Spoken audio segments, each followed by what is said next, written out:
Let's face it, indemnification provisions are some of the most boring and dry provisions in any commercial contract, but they can't be ignored.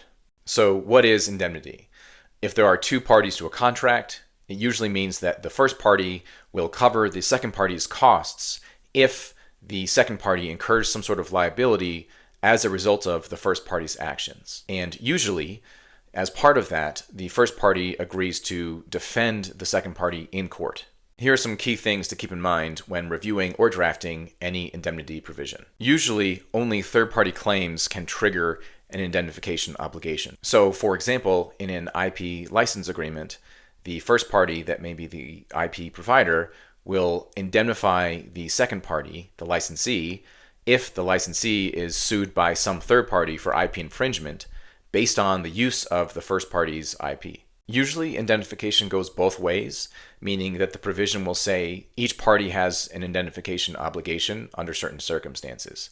However, the triggers for indemnification may be different for each party, depending on what their role is in the relationship. The party that is providing the indemnity should not be able to settle whatever the claim is with the third party without getting permission from the indemnified party.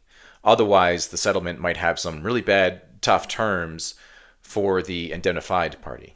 If there is an overall cap on liability for that commercial contract, usually the indemnification provision is not subject to that cap, or it's subject to a higher super cap. There's no way around it. Indemnification provisions give us all headaches, so they should not be ignored.